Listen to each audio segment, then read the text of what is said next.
All right. Hello, everybody. Welcome. Just got out of Masters of the Universe, or He-Man, or whatever you want to call it. I gotta say, that was a lot of fun. I really enjoyed that a lot. And I hope that people that, might not, going into this, might not be He-Man fans, or maybe they've never experienced the series before, but I hope they give it a chance. I hope new audience finds it, just like the old fans. I think will really enjoy it, and hopefully some new people find it too. Did see a lot of kids at the screening. I hope they had fun. They seemed like they had fun with it. I know there's quite a few He-Man series throughout the decades, from original 80s. There was one in the 90s. I haven't seen any of that one. 2000s was the one that I watched and love that series. So I really need to rewatch it. I haven't seen it in a few years. Then there was the Kevin Smith series. I really liked that one. And then there was some other more recent one that I haven't seen that. But needless to say, I'm a fan of a lot of the shows of He-Man, so I've been waiting for a He-Man Masters of the Universe movie for a long time, and it's finally here. After they've been trying to make this thing for like 20 years, they finally got it made, and I really like it. So let's talk about some more specific things. The main actor who plays He-Man, I don't think I've ever seen him in anything before, because I know he is kind of a rising star at the moment. He's really good. I think he has a lot of charisma and funny humor to him that's important for He-Man. He-Man, even though it's like an action adventure story, it's always a comedy too, which this movie does balance those tones really well. I appreciate that. I wouldn't say he would be the guy you'd want to play Conan the Barbarian, but, similar, different tone entirely than that. But just as an example, yeah, I think he's a good choice. He plays both Prince Adam and He-Man. You can tell they're the same character, but there is difference in his performance whenever he is just Adam, and then when he's He-Man, he's got the power going through him and everything. There is a good distinction there. His posturing is different. I think his speaking voice is a little different too. This little details like that, but I really appreciate that. This movie has a lot more actors in it that maybe I knew about going into it, but I kind of had forgotten since I saw the trailer. But yeah, Idris Elba is Man-at-Arms. Always loved that character. Really glad that it's really cool seeing Idris Elba in this. And okay, let's talk about the elephant in the room. This movie is very Thor-esque. So, yeah, having Idris Elba there, that does kind of cement those thoughts in my head, because he played Heimdall in those movies.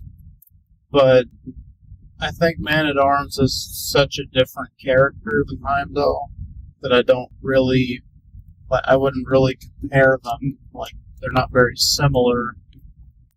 But just wanted to note that because it's a similar kind of story. It's like a epic fantasy sci-fi adventure, and so it's got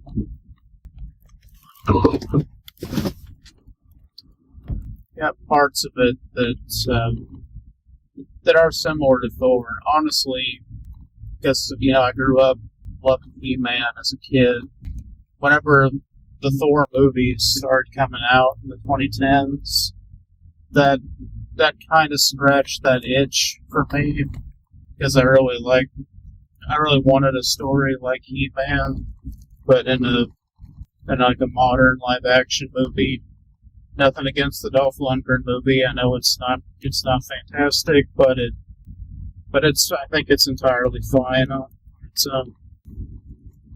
put a pin in that. I'll circle back to him later. So I really like Man at Arms in this. Tila, played by Camila Mendes. Really like her a lot. I've liked Tila in basically every incarnation of the series that I've seen. So just another great adaptation of the character, and I think that her back and forth with Adam, but with both Adam and He-Man, is really fun. I just like their chemistry together. Yeah, all very solid. Some things there were some characters I wish that got like a little bit more screen time. Because I know they're really important and they are there in the story, but I feel like this movie's 2 hours, 20 minutes. I feel like you could have devoted a bit more time to them. First one's the Sorceress of Castle Grayskull, because she's like one of the most important characters in the franchise, given that she's the conduit that the power of Grayskull goes through, and she chose Adam to become He-Man. So, very important character, played by Morena Baccarin. I'd forgotten she was in this movie until I saw her pop up in the first few scenes. I was like, oh yeah, I forgot she was going to be in this. That was cool.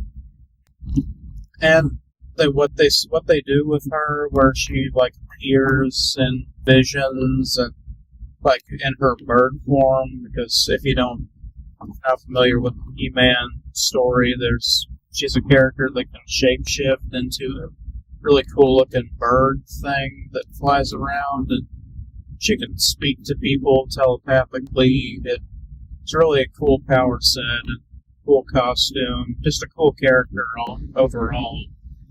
So I do think that when she was there, she did a really good job in the story. It's just they didn't give her quite enough, in my opinion.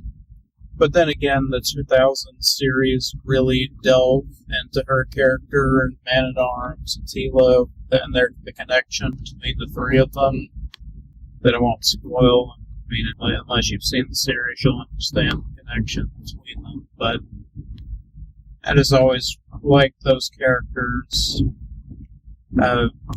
Cringer, another character that I wish had more screen time, because in the trailers they don't ever spoil like if he's just a giant tiger that is He-Man's friend, or does he actually talk and speak English like they do. And he does actually speak, and he's a very fun character. He's a little tiger cub in the beginning of the movie. He's adorable and very funny. And then whenever he's an adult, he has funny reactions to things.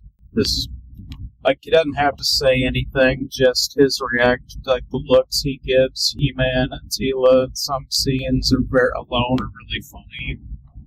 But it is funny that he is kind of a fraidy cat. Like, that's the joke behind the character. But then he's still willing to throw down for his friends. And I always like characters like that they have a very natural amount of fear for what they're doing, but then they overcome it. I think that's cool. And that's before he really becomes like Battle Cat. So I thought that was kind of an interesting choice, because in the series, what they normally do is Cringer is just afraid for 90% of the time, and then He-Man infuses his power into him, and he becomes Battle Cat. becomes brave and gets the armor and everything. But yeah, really liked Frencher. He was a lot of fun. With character I didn't expect. I don't think I ever knew much about this character, but I really liked her in this. Roboto was such a funny, like, sardonic character that was... I didn't realize it's going to be, like, a big part of the movie, but whenever she gets introduced with Tila and Man-at-Arms, reintroduced with them, and she's kind of part of the team, like, through the whole movie, and just a big droid, basically. She reminded me of, like, a Star Wars character. But then, like, she used to be a warbot, but isn't anymore. And then, of course, she eventually becomes a warbot again. Really cool. I just like robot characters in general, so she was a fun addition to the cast. Let's talk about the villains for a second. So first of all, let's talk about Jared Leto, because that was something that everybody was thinking about. At least everybody who knew the cast of the movie was like, is Jared Leto going to ruin this movie? Is he going to completely screw up everything, all the goodwill that the movie might build?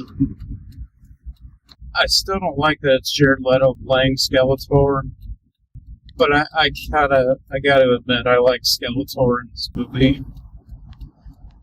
To be fair, he reminds me of a lot of, like, different performances of other actors. It kind of felt like Jared Leto was sampling a few different actors playing him. But to the fans of the '80s series, he's not quite as cackling and maniacal as the Alan Oppenheimer version. He's a bit more like the 2000s Skeletor, like, still has a bit of a high-pitched cackle sometimes, but he has a little bit more, like, gravel to his voice, a bit more of a solid, intimidating voice instead of just, like, over-the-top Saturday morning cartoon villain, which, I mean, he is technically, like, he is literally one of the big Saturday morning villains that everybody loves. But yeah, Jared Leto's performance in this is like, at the first time he spoke, I was like, very Tim Curry, as, like, 80s Tim Curry. So like, what's his name? Darkness and Legend kind of reminded me of that. The voice kind of reminded me of that. So I was like, okay, that's kind of interesting.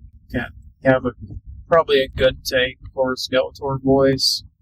But then, like, just some of the, like, cattiness to him really reminded me of Jeremy Irons from Scar and Lion King, which would have been funnier if they did the thing from the 2000 series, his origin, and that is that he actually is He-Man's uncle before he was deformed. So it would have been really funny if he was given this Scar-esque performance, if he was actually He-Man's uncle, like in that series. So yeah, like a little bit of Tim Curry, a little bit of Jeremy Irons, also a little bit of Tom Hardy, like Tom Hardy when he's doing kind of his Bane voice. So, like, just imagine all of those voices thrown into a blender. That's kind of what Skeletor is in this movie. And honestly, it works. But I will say, that he did find a voice that actually worked for the character. They're going to have to recast him if they do anything else, like an Amazon TV show set in Eternia, or do another film. If this one does well, I have no idea if it's going to do well financially, but yeah, Jared Leto's into some shit right now that is probably going to make him not able to be a part of it going forward. Like, he He's not promoting the movie at all. He's just trying to stay out of the public spotlight because of the controversies he's involved in right now. But let's not dwell too much on him. The other villains of it are really good too. Like, they all look like the characters. They all act like the characters. Alison Brie as Evelyn was great casting, and I love her little interactions with Skeletor are really funny, and yeah, Alison Brie's great. That was, again, not necessarily somebody I expected to play that part, but I think she does a great job in it.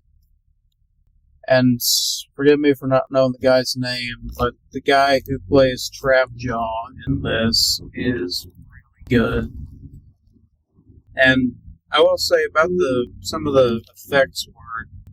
Obviously, Eternia is going to be, a lot of CG. That's fine to me if it's a fantasy world. Like, you gotta have some fantastical things that it's not gonna look just like Earth, basically. It's supposed to look really different, and it does. But they do some pretty cool practical stuff when they can. Trapjaw is one of the main ones of that, because the guy is in a practical suit. Like, most of it is practical, just that his weapon arm that he swaps out for different weapons, obviously that part's CGI, but I think that a lot of the times whenever it is a specific weapon, it is like a solid prop that they're using. So it is a good mix of practical with some CG elements in it.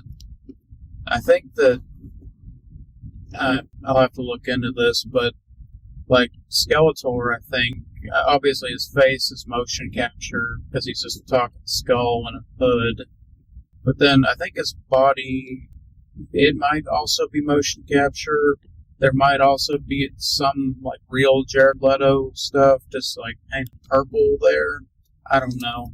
I'll have to look and see how they did that because I am curious how they did it. But overall, I really like this movie. Before I forget, there's a cameo in the movie from the first 80s He-Man movie. Loved it. Was such a funny thing. I was expecting them to do something like that. Didn't disappoint. It was great. And then the way the movie ends, it made me happy the whole time. It made me want more from this universe. And they do a post-credit scene, or maybe not post-credit, maybe mid-credits. They tease something from the He-Man lore the expanded He-Man lore, that's going to be interesting if they introduce that character next one. Won't say who, because I want you to see it. I want you to see the movie for yourself. But there's another really famous character that was born in the 80s that's in a shared universe with He-Man.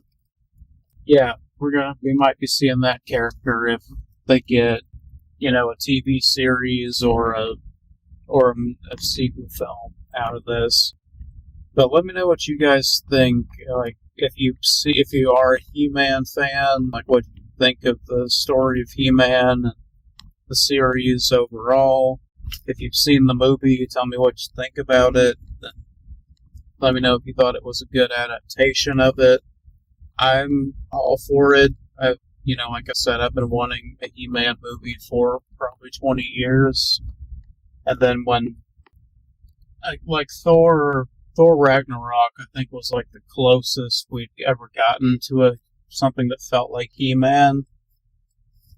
But now we have a He-Man movie, which does kind of feel like Thor Ragnarok, but I like Thor Ragnarok personally because it reminds me of a He-Man movie.